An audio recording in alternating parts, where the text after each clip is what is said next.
Not much is being said about Charlie Munger, certainly in the background, but he's Buffett's partner, has been for many years. I guess he's 84 now. Yes. And still a font of great wisdom as well. Yes, I attend Charlie Munger's annual meeting, which he has the Wednesday following the Omaha meeting in Pasadena, California. And Charlie is a different person at that annual meeting. It's called Wesco Financial. It's an 80% owned subsidiary of Berkshire Hathaway, but Charlie Munger is the non-paid executive chairman. And he answers questions from the audience similar to the Omaha meeting that you saw, except he's a little bit different outside the shadow of Warren. A very brilliant man, and he doesn't suffer fools very gladly in that he's very poignant with his responses and tells you what you need to hear, not necessarily what you want to hear. Mm. Both of them talk about the circle of competence. Know what you know, but more importantly, know what you don't know. How does one apply that to investing? Well, Warren says that it's not important that you understand many different industries or many different companies. What's important is that you understand what you know and ignore all that you don't know. And investors, professional investors that he knows that have made millions of dollars have done it on just owning 5 or 6 stocks. So it's not necessary for you to own hundreds or thousands of stocks or to know that much more outside your knowledge base. You know, Robert, something that's always, that I've often wondered at, Warren Buffett's best friend is Bill Gates. So if anybody knows Microsoft, it must be Buffett himself. Yet he says he doesn't know it well enough to invest in the company. Yes. Isn't that strange? No, I think if you listen to his quote carefully, Alec, he says, I don't understand it well enough to know where it's going to be in 10 years.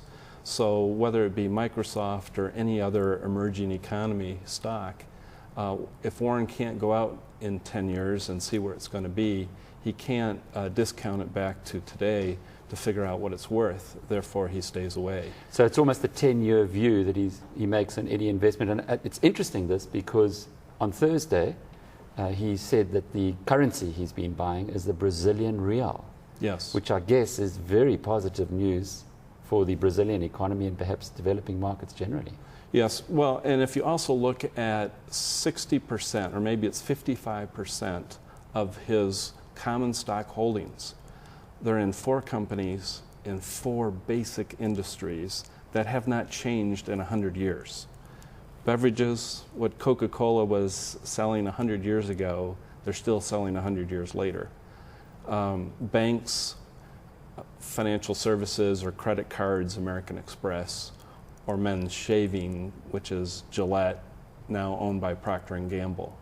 Warren says he's comforted with the fact that 3 billion men go to sleep each evening and grow whiskers, and Gillette, now Procter & Gamble, owns 70% of the worldwide market for men's shaving. That sounds like common sense. Why isn't everybody as good an investor as he is?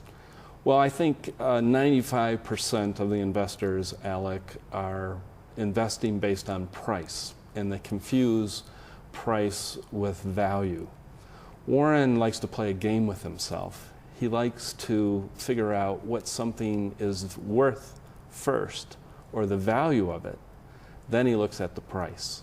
If the price is 50% or even more discounted from its value, then he's a buyer. And I think most investors, unfortunately, confuse price with value. Warren has never made that mistake.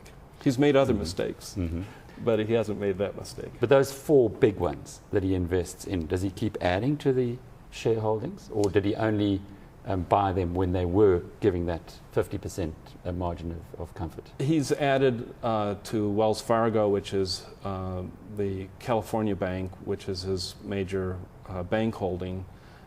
He hasn't added much to Coca-Cola since purchasing. He bought about $1 billion worth of Coca-Cola, which is now worth about $10 billion. And he hasn't added to Gillette. They've been taken over by Procter & Gamble. What he's been buying recently, hold on to your seats, a very cutting edge, emerging economy industry, railroads.